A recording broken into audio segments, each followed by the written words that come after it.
Hi, hello to everyone. This is Kavish IAS and we are going to talk about a very important topic. UPSC preparation के लिए बहुत ही ज़्यादा important है. हिंदू का ये editorial है. एडिटोरियल का हेडिंग है policy to what end at whose cost. बहुत ही सिंपल लाइन में अगर समझाए ना तो बीजेपी गवर्नमेंट बहुत सारे पॉलिसीज़ ला रहे हैं और उन पॉलिसीज़ का बेनिफिट कुछ लोगों को होगा लेकिन कुछ लोगों को उसका कॉस्ट भी चुकाना पड़ेगा. ये आर्टिकल लेंथ एंड ब्रेथ में डिस्कस कर रहा है कि जो बीजेपी गवर्नमेंट की नई पॉलिसीज़ है उसके वजह से फार्मर्स को कितनी प्रॉब्लम हो रही है. तो हम लोग भी डिस्कस करेंगे क्योंकि ये हमारा जीएस पेपर 3 के लिए इंपॉर्टेंट है. हमारा एग्रीकल्चरल एक्सपोर्ट इंडियन इकोनॉमी से रिलेटेड है. So let's dwell into this topic. You can see out here starting बहुत ही अच्छा है. You can see out here क्योंकि इलेक्शन आ रहा है इसलिए गवर्नमेंट क्या कर रहा है, कुछ ऐसी पॉलिसीज को अडॉप्ट कर रहा है जिससे कि भारत देश में जो फूड इन्फ्लेशन है, फूड की जो मुद्रास्फीति है उसको कंट्रोल किया जा सके. फूड इन्फ्लेशन क्या होता है, ये सारे जो टॉपिक है ना वो यूपीएससी प्रीलिम्स में भी बहुत बार पूछता है. इन्फ्लेशन क्या होता है, इन्फ्लेशन के साथ साथ कोर इन्फ्लेशन क्या होता है, हेडलाइन इन्फ्लेशन क्या होता है, इस तरह के क्वेश्चन यूपीएससी ने पहले भी पूछा है और स्टेट पीसीएस के लिए भी इंपॉर्टेंट है. Let me tell you, food inflation जो होता है ना वो बहुत ही ज़्यादा वॉलेटाइल होता है. वॉलेटाइल का मतलब होता है कि उसमें बहुत ही ज़्यादा चेंजेस आ सकते हैं अचानक से. फॉर एग्जांपल लेते हैं कि अगर आपने अभी हाल में ही सुना होगा कि कभी जो टमाटर है ना वो 5 रुपये किलो बिकता है और कभी वो हो जाता है 200 रुपये किलो. तो इसी चीज़ को वॉलेटिलिटी कहते हैं, बहुत जल्दी चेंज हो जाना. और भारत में जो फूड प्रोडक्ट है वो सीज़न के ऊपर बेस्ड रहते हैं, उसमें बहुत ही ज़्यादा उतार चढ़ाव आते रहता है ना. ऐसे वॉलेटाइल कंपोनेंट को जब हम जोड़ते हैं मुद्रास्फीति को निकालने के लिए तो उसे हेडलाइन इन्फ्लेशन कहते हैं. लेकिन जब फूड इन्फ्लेशन को हटा करके हम इन्फ्लेशन निकालते हैं तो उसको हमें कोर इन्फ्लेशन कहते हैं. तो इस तरह के कॉन्सेप्ट जो होते हैं ना वो प्रीलिम्स के लिए बहुत इंपॉर्टेंट है. तो आप क्या करिएगा, इसके ऊपर नोट्स बना करके रखिएगा. Inflation, core inflation, headline inflation, types of inflation बहुत तरह के होते हैं. ये सारे कॉन्सेप्ट बहुत इंपॉर्टेंट है प्रीलिम्स के लिए. नाउ अब इस टॉपिक के ऊपर आते हैं. ये सिंपली यही कह रहा है कि जिस मैनर में फूड इन्फ्लेशन को काउंटर किया जा रहा है वो एक बहुत बड़ा प्रॉब्लम है हमारे एग्रीकल्चरल एक्सपोर्ट के लिए. अब ये क्या कहना चाह रहा है मैं समझा रहा हूँ. पूरा जो इकोनॉमी है ना वो बेसिक 3 चीज़ के ऊपर चलती है. एक तो मान लीजिए सप्लाई के ऊपर, दूसरा डिमांड के ऊपर, और इन सब से रिलेटेड है उस प्रोडक्ट का कॉस्ट क्या होगा. मान लीजिए कि आपके पास बहुत अच्छा सप्लाई आ रहा है, बहुत अच्छा प्रोड्यूस है, तो कॉस्ट क्या होगा, उसका कम होगा. लेकिन जब सप्लाई कम आ रही है, स्कैर्सिटी है उस प्रोडक्ट का, तो कॉस्ट उसका बढ़ जाएगा, यानी इन्फ्लेशन आ जाएगा, महंगाई हो जाएगी. आई होप आपको ये बेसिक कॉन्सेप्ट समझ में आया. नाउ अब देश में क्या हो रहा है उसको समझिए. राइस जो है ना वो एक्सपोर्ट भारत करता है, दुनिया का सबसे लार्जेस्ट एक्सपोर्टर है. वीट जो है वो भारत एक्सपोर्ट करता है. जब ये सारे प्रोडक्ट को भारत एक्सपोर्ट कर देगा तो सप्लाई भारत के अंदर में डोमेस्टिकली क्या होगा, वो कम हो जाएगा. और जब कम हो जाएगा तो कॉस्ट क्या होगा, भाग जाएगा. इसी को फूड इन्फ्लेशन कहते हैं. तो भारत क्या कर रहा है, अपनी पॉलिसीज को लाते हुए राइस और वीट का जो एक्सपोर्ट है ना उसी को कम कर दे रहा है. उसकी वजह से क्या हो रहा है, सप्लाई बढ़ जा रहा है और कॉस्ट जो है वो गिर जा रहा है. इस तरह से भारत सरकार क्या कर रही है, फूड इन्फ्लेशन को कंट्रोल कर रही है. नाउ आई होप आपको बेसिक कॉन्सेप्ट समझ में आ गया होगा. अब थोड़े से जो आर्टिकल कुछ एग्जांपल को डिस्कस कर रही है उसके तरफ चलते हैं. भारत सरकार क्या कर रही है, you can see out here. Interesting case of minimum export price on basmati rice. Minimum export price लगा दिया है. You can see out here. जो एक्सपोर्ट प्राइस होता था ना, जितने दाम में बासमती चावल को बेचा जाता था वो $800 से $1000 पर टन था. ठीक है, लेकिन भारत सरकार ने कर दिया. लेकिन भारत सरकार ने क्या किया, उसने कहा कि मिनिमम एक्सपोर्ट प्राइस जो होना चाहिए बासमती राइस का वो $1200 टन होना चाहिए. यानी कि एक्सपोर्ट जब होगा तो 1200 पर टन में ही होगा, इससे कम में एक्सपोर्ट नहीं होगा. इसके वजह से क्या होगा कि जो कंपटीशन था मार्केट में, फॉर एग्जांपल पाकिस्तान के साथ कंपटीशन हमारा बासमती राइस को लेकर के है. अब पाकिस्तान क्या करेगा, वो 800 में ही बेच देगा. अब इतनी गरीब है वो 700 में भी बेच देगा. लेकिन भारत बोल रहा है कि 1200 से कम में हम बेचेंगे ही नहीं. इसके वजह से क्या होगा, भारत का जो बासमती राइस का एक्सपोर्ट है वो गिर जाएगा और large amount of basmati rice Bharat में एक्युमुलेट हो जाएंगे, जिसके वजह से भारत में जो प्राइस है बासमती राइस का वो गिर जाएगा. आई होप आपको ये बात समझ में आ गई होगी। बासमती राइस का एक्सपोर्ट भारत गल्फ कंट्रीज में करता है, यूरोपियन कंट्रीज में करता है, यूएसए को भेजता है, and you can see out here 4.5 million ton एक साल में भेज रहा है। और लास्ट 5 साल में एवरेज इतना ही जो चावल है, बासमती राइस है, वो भारत भेजता है दूसरे कंट्री में। तो आपको समझ में आ सकता है कि दूसरे कंट्री का जो डिपेंडेंस है वो भारत के ऊपर कितना ज़्यादा है। लेकिन ये जो MEP है, मिनिमम एक्सपोर्ट प्राइस है, उसका सिग्निफिकेंस क्या है उसको समझते हैं। एक्सपोर्टिंग द राइस बिकम अनकंपिटिटिव, मैं यही बात कर रहा हूं। अब कंपटीशन नहीं रहेगा, भारत कंपटीशन से ही बाहर हो गया। इसकी वजह से जो पाकिस्तान जैसा कंट्री है उसको बेनिफिट होगा। और सबसे प्रॉब्लम की बात जो है ना वो फार्मर्स के लिए है।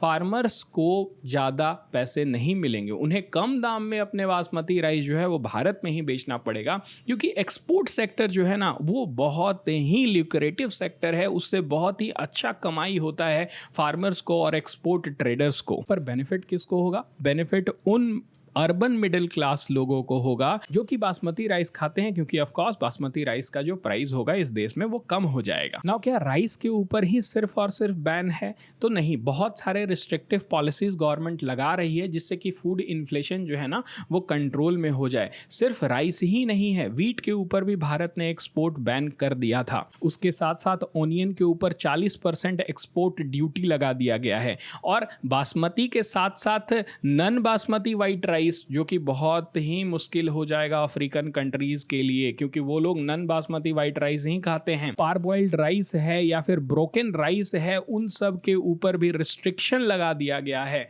And you can see out here, Bharat कोई छोटा मोटा प्रोड्यूसर नहीं है। अगर वर्ल्ड में देखा जाए ना तो प्रोडक्शन अगर वीट का 12.6%, 5% भारत रखा हुआ है। ऑफ कोर्स चाइना सबसे ज़्यादा है, लेकिन आपको एक बात और समझना पड़ेगा जो बहुत इंपॉर्टेंट है।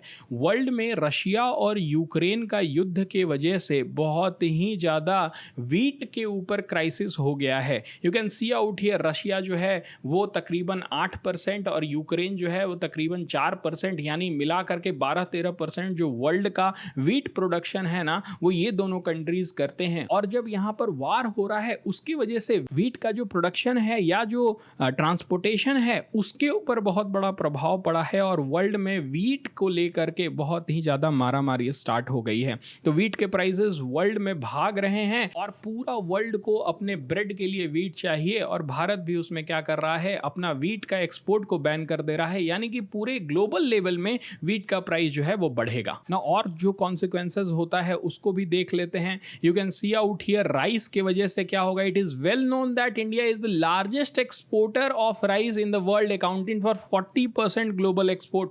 आप समझ सकते हैं कि भारत जो भी राइस प्रोड्यूस करता है ना, प्रोड्यूसर में तो आप समझ लीजिए सेकंड नंबर पर है, आफ्टर चाइना है, लेकिन एक्सपोर्टर राइस का बहुत ही बड़ा है पूरे वर्ल्ड में। भारत बहुत ही लार्ज क्वांटिटी में राइस एक्सपोर्ट करता है और खासकर अफ्रीकन नेशंस को करता है जो कि बहुत गरीब हैं और भारत के ऊपर डिपेंड करते हैं। लेकिन भारत अभी क्या कर रहा है, you can see out here, much of the non basmati rice जो है वो अफ्रीकन नेशन में जाते हैं। ये बेचारे क्या खाएंगे जब इनका जो राइस प्लेट में है उसका दाम जो है वो बहुत ही ज़्यादा भाग जाएगा। तो ये प्रॉब्लम जो है वो वर्ल्ड फेस करने वाला है अगर एक्सपोर्ट जो है वो भारत बंद कर देगा। उसके साथ साथ सबसे बड़ा कंसर्न है, भारत लीडर माना जा रहा है ग्लोबल साउथ का। पूरा ग्लोबल साउथ क्या है आपको ये समझना पड़ेगा, इंटरनेशनल रिलेशन के पर्सपेक्टिव से इंपॉर्टेंट है।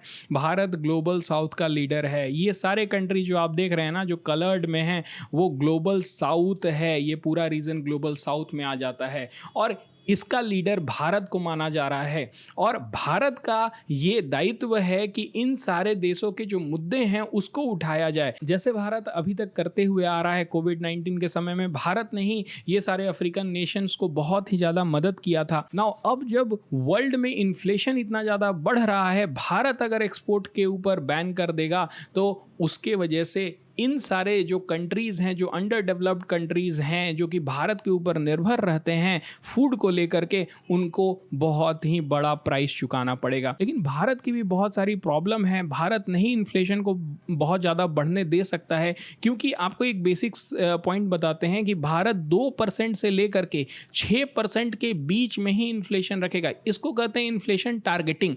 इन्फ्लेशन टारगेटिंग जो है ना एक ऐसा कॉन्सेप्ट है जो कि सबसे पहले न्यूजीलैंड न्यूजीलैंड लाया था कि हम लोग क्या करेंगे, मुद्रास्फीति को टारगेट करेंगे। भारत की गवर्नमेंट ऑफ इंडिया और आरबीआई ने मिल करके ये इन्फ्लेशन टारगेटिंग को 2% से 6% के बीच में रखा और इन दोनों के बीच में ये एग्रीमेंट हुआ है कि आरबीआई की जिम्मेदारी है कि इन्फ्लेशन को इसी बीच में रखे और आरबीआई गवर्नमेंट ऑफ इंडिया को बताएगा कि किस तरह के पॉलिसीज लाना है जिससे कि इन्फ्लेशन इसके बाहर ना जाए। तो भारत लॉ से बंधा हुआ है, वो इन्फ्लेशन को उतना ज्यादा भागने नहीं दे सकता है और ऑफ कोर्स भारत की जो पहली प्रायोरिटी है वो भारत के लोगों के ऊपर है। लेकिन यूपीएससी में आपको हर एक कॉन्सेप्ट को समझते हुए चलना है। मैं कोई भी बायस्ड होके गवर्नमेंट की पॉलिसीज को नकार नहीं सकता हूं और ना ही मैं ये कह सकता हूं कि गवर्नमेंट बहुत ही अच्छा काम कर रहा है। आपको विश्लेषण करना होगा, आपको जिस तरह के क्वेश्चन पूछेगा उस तरफ आपको ढलना पड़ेगा, उसके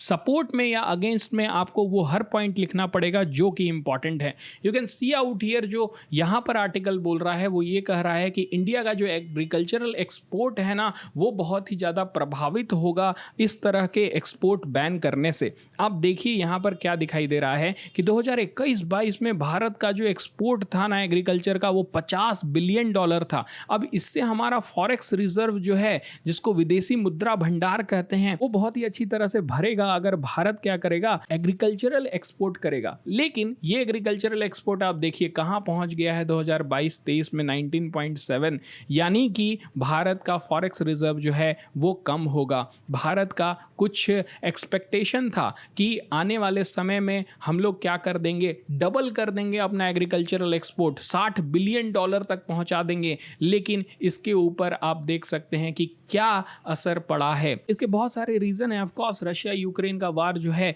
वो एक इंपॉर्टेंट है और अभी इजराइल और पैलेस्टीन का वार एक बहुत ही बड़ा कारण है। और इन सब की वजह से जो भारत का ड्रीम था कि वो डबल कर देगा एग्रीकल्चरल एक्सपोर्ट को, उसको धक्का पहुंचा है। You can see out here, जिस ट्रेंड से बढ़ रहा था ना, अगर बढ़ते रहता तो $200 बिलियन टच कर जाता, लेकिन अभी तो रियलिटी ये है कि 50 बिलियन भी नहीं टच करेगा 2023-24 में। ऑफ कोर्स परिस्थितियां बदलती हैं, पॉलिसीज बदलती हैं और उन सब कोई का एनालिसिस करना जरूरी है यूपीएससी के पर्सपेक्टिव से। थोड़ा सा एग्रीकल्चरल एक्सपोर्ट पॉलिसी भी देख लेते हैं, ये भी यूपीएससी के लिए इंपॉर्टेंट है। 2022 तक $30 बिलियन से $60+ बिलियन पहुंचने का एक अनुमान था। उसके साथ साथ ये जो एग्रीकल्चरल एक्सपोर्ट पॉलिसी है ना वो चाहता है कि हम लोग डाइवर्सिफाई करें अपना एक्सपोर्ट बास्केट को, जिन्हें एक्सपोर्ट कर रहे हैं उसको और ज़्यादा डाइवर्सिफाई करें, बहुत सारे देशों को हम लोग एक्सपोर्ट करना स्टार्ट करें। जैसे कि अभी हाल में हम लोग इजिप्ट को वीट एक्सपोर्ट करना स्टार्ट कर रहे थे, बट ऑफ कोर्स हम लोगों ने बैन कर दिया, फिर इजिप्ट को हम लोग एक्सपोर्ट नहीं कर रहे हैं। इजिप्ट पूरी तरह से आपका यूक्रेन और रशिया के ऊपर डिपेंडेंट था एक्सपोर्ट के लिए। तो हम चाहते हैं, जो हमारा एग्रीकल्चर एक्सपोर्ट पॉलिसी है वो ये कहता है कि हमें एक्सपोर्ट बास्केट जो है हमारा, जिनको जिनको एक्सपोर्ट कर रहे हैं उसको बढ़ाएं, हम लोग वैल्यू ऐड करें एग्रीकल्चरल एक्सपोर्ट में और उसके बाद फिर उसको वर्ल्ड मार्केट में उतारें। एक्सपोर्ट पॉलिसी के अनुसार हम लोग organic, ethnic, traditional and non traditional agree product को भी एक्सपोर्ट करना स्टार्ट करें। हम फार्मर को इनेबल करें कि वो एक्सपोर्ट अपॉर्चुनिटीज को अवेल करें। तो ये जो है हमारा एग्रीकल्चर एक्सपोर्ट पॉलिसी है वो बहुत इंपॉर्टेंट है। इसके जो पॉइंट्स है ना वो आप मेंस आंसर राइटिंग जब करिएगा तो उसमें जरूर इंक्लूड करिएगा, इससे आपका जो मार्क्स है वो बढ़ सकता है। रीजन क्या है इस तरह के रिस्ट्रिक्टिव पॉलिसीज के लिए, भारत क्यों रिस्ट्रिक्ट कर रहा है export of certain agree product? तो इसका मेन कारण वही है कि डोमेस्टिक कंज्यूमर जो है उसको फेवर करना चाहता है, लेकिन उसके वजह से जो फार्मर हैं उनको घाटा हो रहा है। ये बात बहुत इंपॉर्टेंट है, इसको समझना ज़रूरी है कि आप एक को जो बेनिफिट दे रहे हैं तो दूसरा को क्या होगा, प्रॉब्लम आएगा।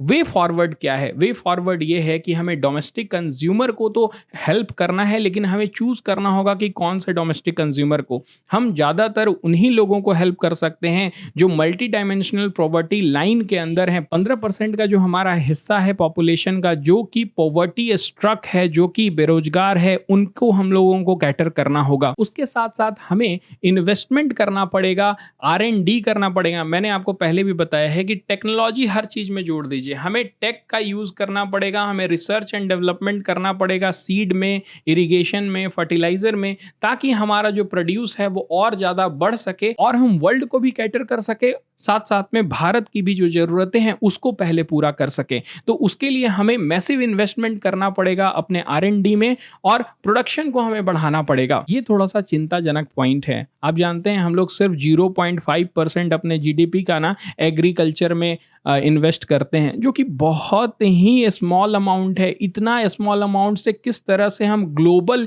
लीडर बनना चाह रहे हैं एग्रीकल्चरल एक्सपोर्ट में, हम लोग नहीं बन सकते हैं जब तक हमारा R&D जो है वो बहुत बेहतर ना हो जाए। चाइना ने इसके ऊपर बहुत काम किया है, और चाइना का एग्रीकल्चरल प्रोडक्ट जो है वो बहुत ही लार्ज अमाउंट में वर्ल्ड में फैलता है। तो हमें भी वो करना पड़ेगा। उसके साथ साथ हमें कोलैबोरेशन भी करना पड़ेगा वर्ल्ड के कुछ ऐसे इंपॉर्टेंट कंट्री से जो कि एग्री प्रोड्यूसर हैं। फॉर एग्जांपल यूरोपियन यूनियन के साथ, USA के साथ हमारा कोलैबोरेशन इस सेक्टर में हो। अभी हमने हाल में ही इजराइल के साथ कुछ एग्री टेक ट्रांसफर की भी बात की है, और ये सारे जो चीज है वो हमें और आगे बढ़ने में मदद करेगा। तो आई होप आपको ये पूरा कॉन्सेप्ट समझ में आया होगा। आप कमेंट सेक्शन में लिखिए कि भारत की जो पॉलिसीज हैं मुद्रास्फीति को कंट्रोल करने के लिए वो सही हैं या सही नहीं है। मैंने दोनों पहलुओं को डिस्कस करने की कोशिश की है। That's it for this video. Thank you.